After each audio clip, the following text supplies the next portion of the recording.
حضرت عیسیٰ علیہ السلام کے حواریوں نے یہ عرض کیا کہ اے عیسیٰ ابن مریم، کیا آپ کا رب یہ کر سکتا ہے کہ وہ آسمان سے ہمارے پاس ایک دسترخوان اتار دے؟ تو حضرت عیسیٰ علیہ السلام نے فرمایا کہ اس طرح کی نشانیاں طلب کرنے سے اگر تم لوگ مومن ہو تو خدا سے ڈرو۔ یہ سن کر حواریوں نے کہا کہ ہم نشانی طلب کرنے کے لیے یہ سوال نہیں کر رہے ہیں، بلکہ ہمارا مقصد یہ ہے کہ ہم پیٹ بھر کر خوب کھائیں اور ہم کو اچھی طرح آپ کی صداقت کا علم ہو جائے، تاکہ ہمارے دلوں کو قرار آ جائے اور ہم اس بات کے گواہ بن جائیں، تاکہ بنی اسرائیل کو ہماری شہادت سے یقین اور اطمینان حاصل ہو جائے اور مومنین کا یقین اور بڑھ جائے اور کفار ایمان لائیں۔ حواریوں کی اس درخواست پر حضرت عیسیٰ علیہ السلام نے برگاہ خداوندی میں اس طرح دعا مانگی: اے ہمارے پروردگار، ہم پر آسمان سے دسترخوان نازل فرما کہ ہمارے لیے وہ دن عید قرار پائے، یعنی ہمارے اگلوں اور پچھلوں سب کے لیے، اور وہ تیری طرف سے نشانی ہو، اور ہمیں رزق دے، اور تو بہترین رزق دینے والا ہے۔ حضرت عیسیٰ علیہ السلام کی دعا پر اللہ تعالیٰ نے فرمایا کہ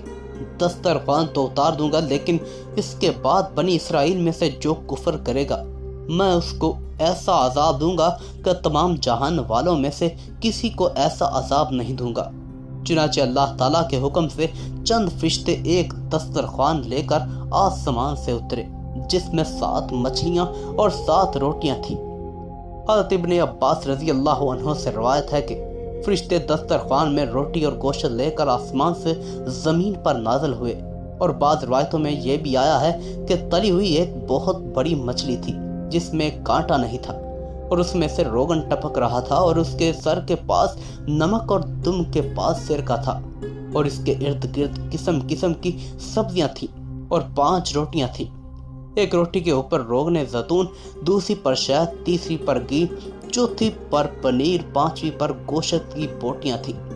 دسترخوان کے ان سامانوں کو دیکھ کر حضرت عیسیٰ علیہ السلام کے ایک حواری شمعون نے کہا، جو تمام حواریوں کا سردار تھا، کہ اے روح اللہ، یہ دسترخوان دنیا کے کھانوں میں سے ہے یا آخرت کے؟ تو آپ علیہ السلام نے فرمایا کہ یہ نہ تو دنیا کے کھانوں میں سے ہے نہ آخرت کے، بلکہ اللہ تعالیٰ نے اپنی قدرت کاملہ سے تمہارے لیے اس کھانے کو ابھی ایجاد فرما کر بھیجا ہے۔ پھر حضرت عیسیٰ علیہ السلام نے بنی اسرائیل کو حکم دیا کہ خوب پیٹ بھر کر کھاؤ، اور خبردار اس میں کسی قسم کی خیانت نہ کرنا، اور کل کے لیے ذخیرہ بنا کر نہ رکھنا۔ مگر بنی اسرائیل نے اس میں خیانت بھی کر ڈالی اور کل کے لیے ذخیرہ بنا کر بھی رکھ لیا۔ اس نافرمانی کی وجہ سے اللہ تعالیٰ کا ان لوگوں پر یہ عذاب آیا کہ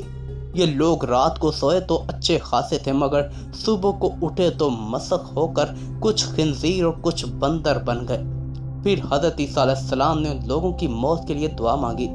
تو 30 دن یہ لوگ مر کر دنیا سے نیست و نابود ہو گئے، اور کسی کو یہ بھی نہیں معلوم ہوا کہ ان کی لاشوں کو زمین نگل گئی یا اللہ نے ان کو کیا کر دیا۔ اللہ نے اس عجیب اور عظیم شان واقعے کا تذکرہ قرآن کریم کی سورہ مائدہ میں فرمایا ہے۔